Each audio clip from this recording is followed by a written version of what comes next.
¿Cómo están? Buen mediodía, bienvenidos a las noticias en este comienzo de semana en la pantalla de BTV. Tenemos mucha información para compartirles en una semana especial en la previa de la Noche de la Nostalgia y también mañana, feriado por el 25 de agosto, Día de la Independencia. Mucha información que ya compartimos en los titulares.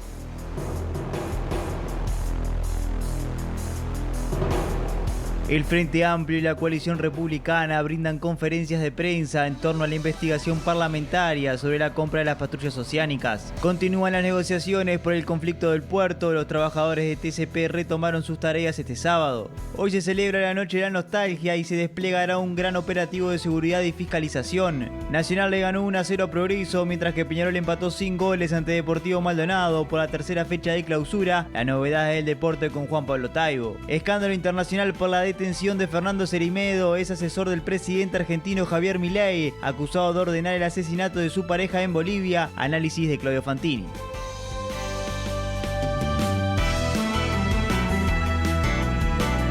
Y en el comienzo las noticias surgen desde el Parlamento porque en el marco de la comisión investigadora que analizó la compra de las patrullas oceánicas, desde el Frente Amplio se brindó una conferencia de prensa con el análisis, con las conclusiones de esta comisión. Por eso ya tomamos contacto con Roberto Riolfo. ¿Cómo estás, Robert? Buen mediodía. ¿Qué tal, Lucía? Buen mediodía para vos también. Justamente hace minutos finalizó esta conferencia de prensa, como tú decías, conferencia de los parlamentarios a nivel bicameral, diputados y senadores del Frente Amplio, una vez que finalizó la semana pasada el trabajo de la comisión investigadora con el tema de la compra y este vínculo con el empresario Cardama español. Bueno, ¿qué pasó con la comisión? ¿Qué cosas se adelantaron? ¿Qué cosas se supo? Hubo otra conferencia que la vamos a tener en breve nomás de por parte de nuestra compañera Rosario Lema, que estuvo en la bancada de lo que es la coalición republicana, que fue más temprano. Entonces aquí, si bien ya estaba armada, algunas preguntas fueron por ese lado, algunas cosas que dijo la bancada de la coalición republicana. Pero aquí lo que se esgrimió es que hubo irregularidades notorias, según, por supuesto, los parlamentarios del Frente Amplio, y se va a llevar entonces a la Fiscalía previo pasaje por la Asamblea General. Vamos a escuchar en primera instancia la palabra del diputado Joaquín Garlo, que dice por qué enviar esto a la Fiscalía de la Nación. El trabajo de la comisión identificó una serie de hechos con apariencia delictiva graves vinculados al proceso de constitución de las garantías, a la documentación falsa presentada en el marco de la constitución de las garantías y a los pagos efectuados por el Estado uruguayo en el marco del contrato entre Uruguay y Cardama. Concretamente, la celebración de esos pagos sin contar con la documentación original a la vista, sin tener la documentación traducida ni apostillada, lo cual constituyen irregularidades de gravedad que entendemos deben ser investigadas por la Fiscalía en el marco de la acción penal, en tanto, sin lugar a dudas, podrían configurar hechos delictivos que, en definitiva, contribuyeron a el accionar desarrollado por Cardama. Bien, quien hizo también uso de la palabra es el diputado Nicolás Viera, del departamento de Colonia, que fue quien presidió esta comisión, fue el presidente de la comisión investigadora justamente. Él habló, sin esquivar el nombre del presidente, el expresidente de la República, Luis Lacalle Pou, también como responsable. No él como responsable de hechos delictivos, sino como presidente de la República, porque en la comisión, cuando tuvieron que acudir los exministros, tanto Castaing de Bad como Javier García, dijeron que todo lo que ellos hacían estaba enterado el presidente de la República. Por ese lado, entonces, es que se lo nombró. Escuchemos la palabra de Nicolás Olivera. Nicolás Viera. Nos arroja a una serie de responsabilidades políticas que queremos determinarlas claramente. Lo vamos a hacer también el día que se discuta esto en la Asamblea General, pero entendemos que el primer responsable político de esta situación en la cual se encuentra el Estado uruguayo es el expresidente Luis Lacalle Pou, por ser no solamente comandante en jefe de las Fuerzas Armadas en el momento, sino por haber respaldado políticamente todo el proceso de adquisición de la UPB de la forma irregular con la cual se actuó. Está claro, porque la comisión así lo establece con los documentos que estudió y todos los invitados que recibió, que aquí estamos ante un fraude que a todas luces has contado con la opacidad de aquellos jerarcas que, debiendo controlar y defender al gobierno y al Estado Nacional, no lo hicieron. Algunos colegas consultaron justamente que en esa conferencia de la coalición republicana, que fue media hora antes, se había dicho por parte del diputado Sotelo que en ningún momento en el informe del Frente Amplio decía que hubo irregularidades. Bueno, en este caso se le contestó eso. El diputado Garlo dijo, bueno, sería bueno que hubiesen tomado el tiempo, si hubiese tomado el tiempo la coalición republicana, de leer el informe del Frente Amplio donde dice sí que hubo irregularidades. Y entonces el diputado Garlo detalló cuáles son las mismas. Pero yo voy a detallar justamente a grandes rasgos cuáles son esos hechos con apariencia delictiva. En primer lugar, el otorgamiento de prórrogas sin registro por parte de la administración pública y la omisión de cursar la comunicación de no entrada en vigor por incumplimiento del contrato. En segundo lugar, la autorización de pagos invocando un análisis de documentación que nunca se tuvo a la vista y nunca pisó las dependencias del Ministerio de Defensa Nacional. En tercer lugar, la autorización de pagos sin control de documentación, sin traducción de documentos en inglés y documentación sin apostillar, lo cual constituye una irregularidad grave.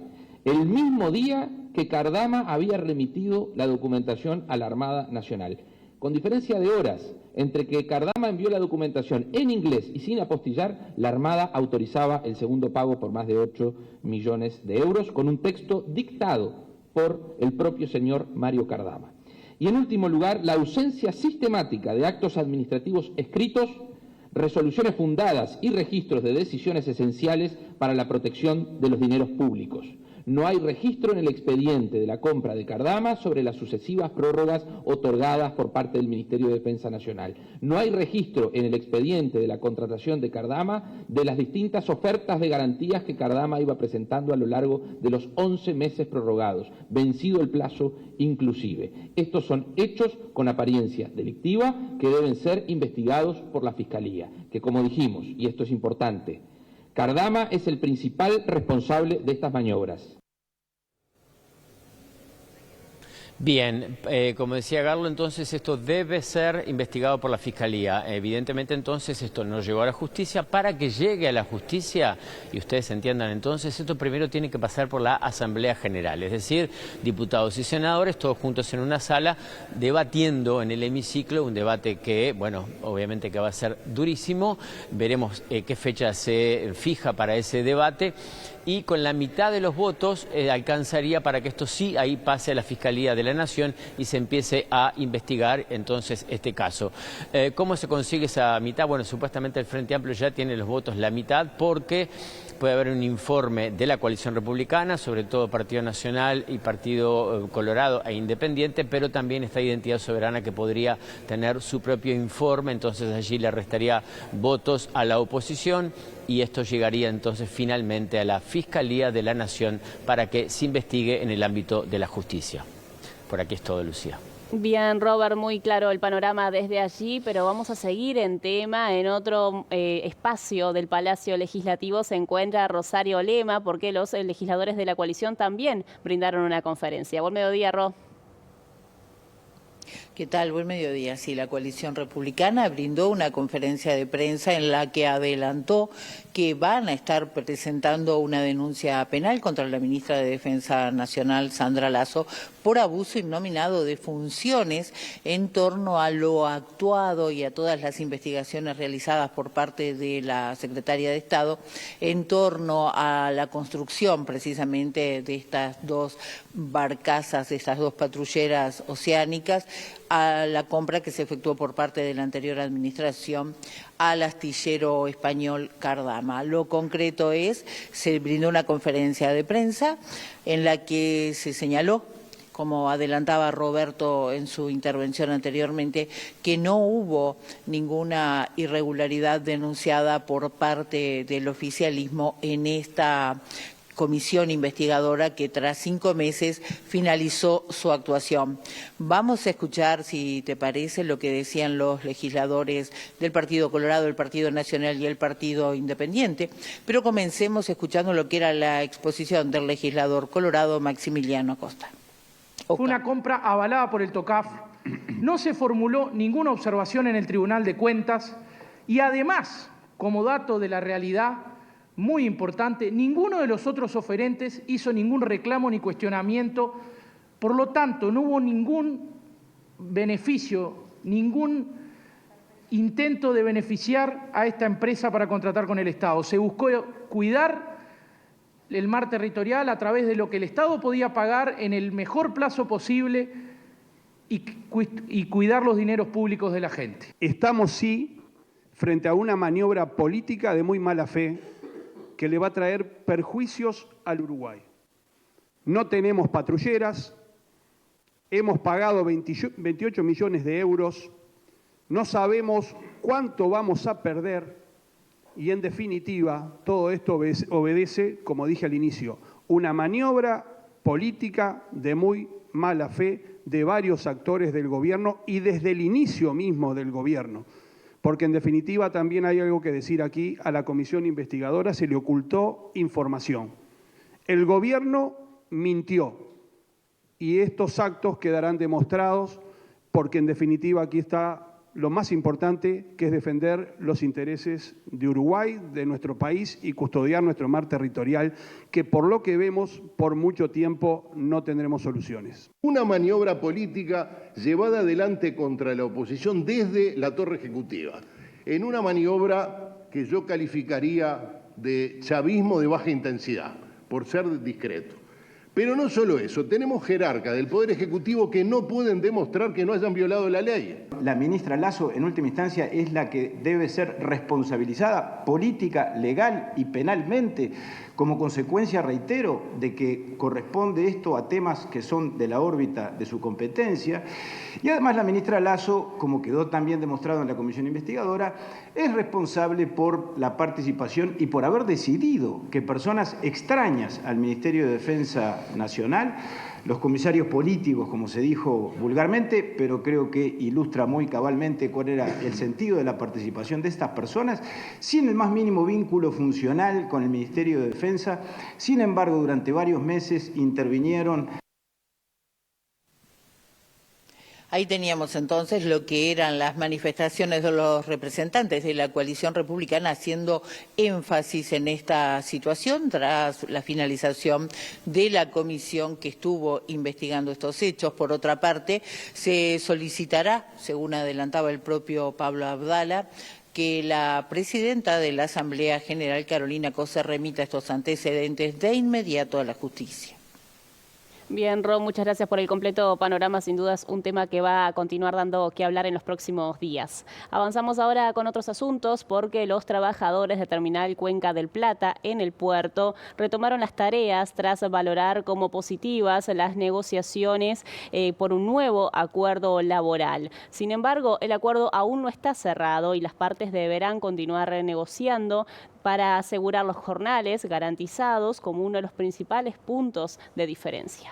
Las actividades se retomaron en la tarde de este sábado, luego de que una asamblea sindical considerara que hubo avances en la negociación por el nuevo convenio colectivo. El principal punto de discusión continúa siendo la cantidad de jornales asegurado por mes. El sindicato reclama elevar la garantía a 24 o 25 jornales para la plantilla actual, mientras que la empresa mejoró su propuesta respecto al convenio anterior, aunque no acepta garantizar esa cantidad independientemente del volumen de trabajo. El acuerdo anterior establecía 13 jornales mínimos asegurables. La negociación también incluye reclamos vinculados con la estabilidad laboral y mejoras en determinadas categorías. Los trabajadores habían planteado además reducir la jornada de 8 a 6 horas sin pérdida salarial, pero ese punto quedó fuera de la propuesta debido a que el Ministerio de Trabajo entiende que todavía no están dadas las condiciones para avanzar. Otro elemento sobre la mesa es la intención de la empresa de incorporar nuevos trabajadores, aspecto que el sindicato valora, aunque advierte que una ampliación de la plantilla puede dificultar el cumplimiento de la cantidad de jornales que reclama. En total, según la información difundida, se prevé la incorporación de unos 150 trabajadores. Entre la noche del viernes y el domingo se registraron 3 homicidios en 2 departamentos. 2 de los casos sucedieron en un almacén y una gomería. El primero de los hechos tuvo lugar en Villa Española. Allí, 2 delincuentes llegaron armados a un comercio ubicado en Julio Roletti y Coruña y dispararon contra un joven de 24 años que estaba en el interior del local. La víctima mantenía una conversación con otro hombre en el momento del ataque. Según información policial, los agresores usaron subfusiles de asalto y en la escena se hallaron entre 15 y 20 casquillos de distintos calibres. Por otro lado, en Belvedere, un joven de 19 años fue asesinado una puñalada en el pecho. Según fuente de la investigación, la víctima mantuvo una discusión con otro hombre, quien en determinado momento sacó un cuchillo y atacó al joven. Además, la policía descartó que se trate de un ajuste de cuentas, ya que la víctima no tenía antecedentes penales y era conocido de la zona. El presunto homicida fue señalado por los vecinos como una persona conflictiva y por ser el autor de varios robos. El último caso tuvo lugar en la ciudad de Melo del departamento de Cerro Largo. Allí, en una gomería ubicada en el barrio Arpi, un hombre de 30 años fue asesinado de un disparo en la cabeza. Son 3 las personas investigadas por este caso y están detenidas. Tienen 39, 45 y 47 años de edad. La Fiscalía de Primer Turno está a cargo de la investigación, en la cual se incautó un arma calibre 22, municiones que estaban en la escena y 5 celulares. Y hoy se celebra la Noche de la Nostalgia y se van a estar desplegando distintos operativos. Ya nos traen los detalles Matías Garro. ¿Cómo estás, Mati? Buen mediodía. Exactamente, Lucía, gracias, el gusto de saludarte a ti, también a todos los televidentes. Como bien decís tú, estamos en la previa de la Noche de la Nostalgia, la fiesta más importante que tiene sin duda nuestro país y que mueve mayor volumen de personas de todas las edades. A partir de esta noche van a estar saliendo a bailar, a divertirse, pero esto conlleva también, como bien decías tú, Lucía, importantes operativos de seguridad para realizar diferentes controles. En lo que tiene que ver con Montevideo, área metropolitana y también en colaboración con la Intendencia de Canelones, va a estar partiendo a partir de las 18:30 horas de aquí, desde Plaza Independencia, bueno, un importante grupo de más de 100 personas, entre policía caminera e inspectores también de las intendencias, para estar recorriendo a partir, reitero, de las 18:30 y seguramente hasta las 6 de la mañana del próximo día, para estar realizando diferentes controles en diferentes puntos de la capital. Por otra parte, la Intendencia de Montevideo estará poniendo a disposición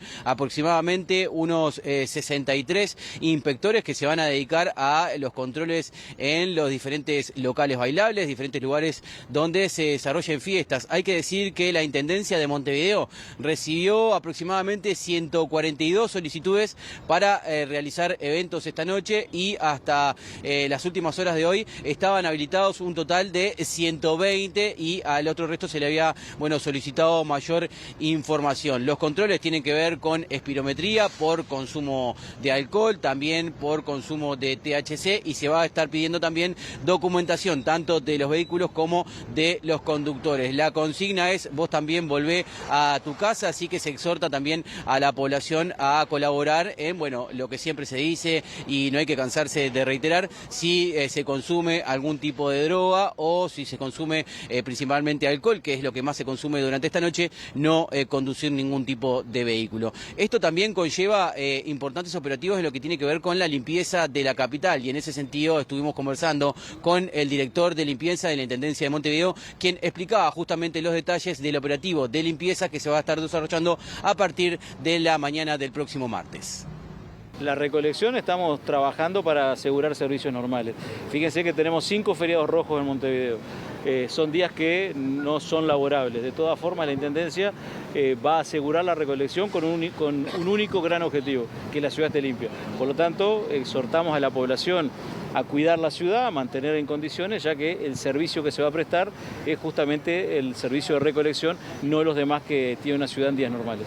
Los camiones recolectores van a pasar normalmente por todo el departamento, ya sea con barrios donde ya están los intradomiciliarios, los intraprediales, donde están los contenedores en la vía pública. De todas formas, la apelación sigue presente. La limpieza de Montevideo la logramos juntos. La Intendencia debe trabajar y mucho, sin dudas, pero precisamos que vecinas y vecinos se involucren y mantengan el barrio, el entorno, en las mejores condiciones. Tenemos que poder disfrutar de Montevideo y juntos lo podemos hacer. Es momento de realizar la primera pausa y enseguida continuamos con más noticias.